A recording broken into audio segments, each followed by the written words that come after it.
Eh, papasok ko naman siya. Kaya, thank you. Salamat.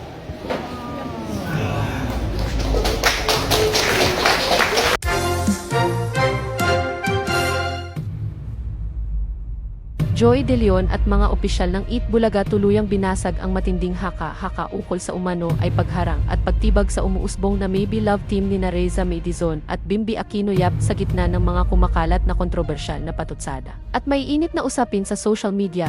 Magandang araw sa lahat ng ating mga taga-subaybay sa buong bansa at maging sa ating mga kababayan sa iba't ibang panig ng mundo. Pumasok ngayon sa sentro ng pinakamainit at pinakakontrobersyal na usapin sa industriya ng lokal na show business ang mga kumakalat na balita patungkol sa mga eksena sa nangungunang noon time program na Eat Bulaga. Nitong mga nakalipas na araw, naging viral at naging sanhi ng napakaraming perwisyo at kalituhan sa social media ang mga video clips na nagpapakita sa mga umano'y tensyon at lantarang pagharang ng mga veteran host ng programa sa pagitan ng dalawang batang personalidad na sina Bimby Aquino Yap at Reza Medizon. Ang naturang tambalan na binansagan ng mga tagahanga bilang Maybe Love team ay naging paksa ng sunod-sunod na espekulasyon kung saan ibinibintang sa senior host na si Joey De Leon at sa buong pamunuan ng programa na opisyal na raw nilang pinagbabawalan at pinapatay ang anumang romantikong interaksyon ng dalawa sa live broadcast ng TV5. Upang bigyang linaw ang lumalalang usapin na ito, formal nang nagsalita ang veteranong host at henyo master na si Joey De Leon kasama ang ilang matataas na kinatawa ng programa upang tuluyang basagin ang mga kumakalat na maling impormasyon at fake news. Ayon sa opisyal na pahayag, walang katotohanan ang mga haka-haka na mayroong legal ban, management directive, o anumang uri ng personal na pagbabawal sa likod ng kamera para pigilan sina Bimby at Reza May na maging sweet o magkalapit sa isa't isa. Ang lahat ng mga nakikitang aksyon at salita sa telebisyon ay pawang bahagi lamang ng isang klasikong comedy beat at tradisyonal na asaran style na dekada nang ginagawa sa larangan ng noon time entertainment sa Pilipinas. Ang mga kumakalat na gupit na video sa Reels ay pinalalabas lamang na totoong away dahil sa ginagawang malisyosong pagputol sa mga eksena, kung susuriin ng malalim ang pinagmulan ng kontrobersyang ito. Nagsimula ang lahat ng mapansin ng mga netizen ang tila paulit-ulit na pag-eksena ng mga senior host tuwing magtatabi o mag-uusap sina Bimby at Reza May sa live stage.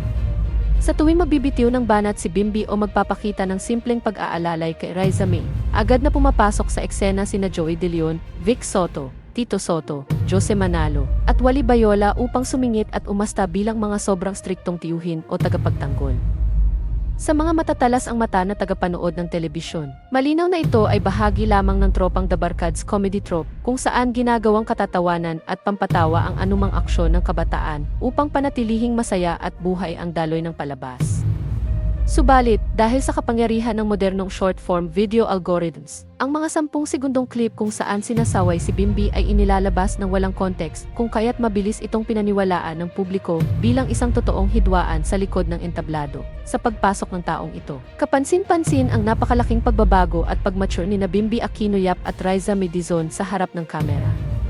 Si Bimby, nakilala ngayon bilang isang matangkad, napakalinis magsalita at magalang na binata, ay nagdadala ng panibagong karisma at sigla sa tuwing siya ay nagiging bisita o special co-host sa Eat Bulaga. Sa kabilang banda, si Reza Medizon na dating tinaguriang aling maliit ay lumaki na bilang isang napakahusay, matatalino at veteranong komedyante na kakikitaan ng napakabilis na reaksyon sa mga punchline sa live TV. Ang kanilang hindi inaasahang chemistry kapag nagtatagpo sa studio ay nagdudulot ng natural na kilig factor sa mga live audience. Ang mga simpleng pag-aalalay ni Bimby kapag naglalakad sa stage at ang kanilang palitan ng mainit, ngunit magagalang na hiritan ay siyang naging dahilan kung bakit napamahal ang kanilang tambalan sa mga manonood, partikular na sa Gen Z audience.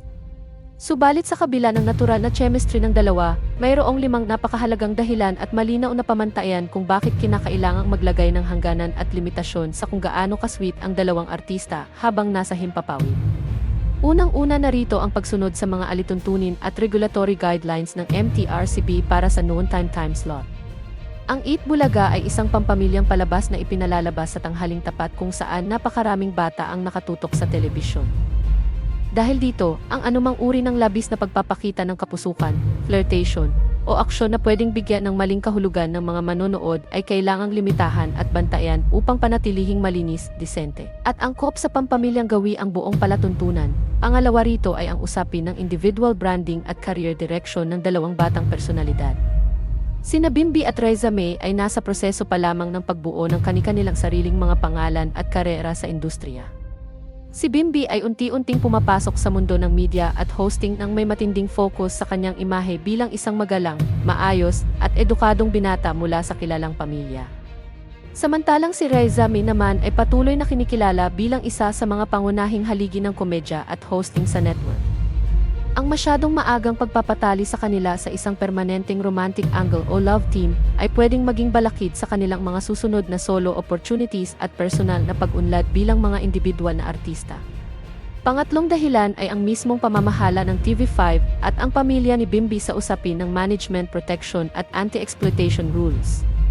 Batid ng mga executive ng network at ng pamilya Aquino. Atyap ang matinding atensyon ng publiko at ng media sa bawat kilos at galaw ni Bimby. Ayaw ng management na maging biktima ang sinuman sa kanila ng maling kontrobersya, pambabash, o malisyosong chismis kung sakaling maging sobrang vocal o pisikal ang kanilang ipinapakitang tamis sa harap ng kamera. Sa katunayan, hindi ibinebenta si Bimby bilang isang tipikal na love team actor, kundi tinataguyod siya bilang isang multi-talented TV personality, host, at solo brand. Kaya naman ang anumang romantikong anggulo sa palabas ay ginagawang panandali ang hirit lamang at hindi ginagawang seryosong career direction, sa larangan ng modernong pag-aaral sa media at social listening. Ang sitwasyon sa pagitan ni Bimby at Raiza May ay may uri sa tinatawag na fake gatekeeping o scripted interaction. Ang sadyang pagharang ng mga senior host sa tuwing magiging sweet ang dalawa ay isang estratehiya upang lumikha ng suspense, komedya, at mas matinding kilig sa mga nanonood. Ang ganitong uri ng slow burn chemistry ay mas nakakatulong upang mapanatili ang interes ng audience nang hindi kailangang magpanggap ang dalawang artista na sila ay may totoong romantikong ugnayan sa totoong buhay. Ipinapakita rin ito ang mataas na antas ng profesionalismo ng dalawang kabataan, kung saan marunong silang sumabay sa mga biro at sakay ng mga nakakatandang host nang hindi nailang o nagkakaroon ng totoong samaan ng loob sa likod ng kamera. Dahil sa pangyayaring ito, nag-iiwan ang kontrobersya ng napakahalagang aral para sa lahat ng mga gumagamit ng social media at mga taga-subaybay ng showbiz news sa bansa. Unang-una, mahalagang huwag agad maniniwala sa mga maikling video clip na kumakalat sa TikTok o Facebook Reels. Ang mga maikling panoorin na tinanggalan ng buong konteksto ay madalas na ginagawa lamang ng ilang content creators upang makakuha ng madaming views, likes, at shares sa pamamagitan ng paglikha ng gawa-gawang away o drama. Pangalawa, kinakailangang unawain ng publiko ang kalikasan ng live television entertainment kung saan ang pagbibiro, asaran, at pagganap sa mga partikular na karakter ay bahagi lamang ng trabaho ng mga host upang magbigay ng saya sa bawat tanghalian. Sa pagtatapos ng usaping ito, malinaw na pinatunayan ng pamunuan ng Eat Bulaga at ni Joey De Leon na nananatiling buo, masaya at matatag ang samahan ng buong Dabarkad sa TV5. Walang nagaganap na totoong pagtatakwil, pagbabawal, o pagtibag sa Maybe Love Team, kundi isang masining at maingat na pagpapatakbo lamang ng isang pampamilyang palabas na naglalayong magbigay ng ligaya habang pinoprotektahan ang kapakanan at magandang imahe ng kanilang mga kabataang host. Para sa mga tagahanga ni Bimby Aquino Yap at Raiza May Dizon, makakaasa ang publiko na marami pang masayang eksena, palitan ng hirit, at mga nakakaliw na sandali ang mapapanood sa mga susunod pang episode ng paboritong Noon Time Show ng Bayan.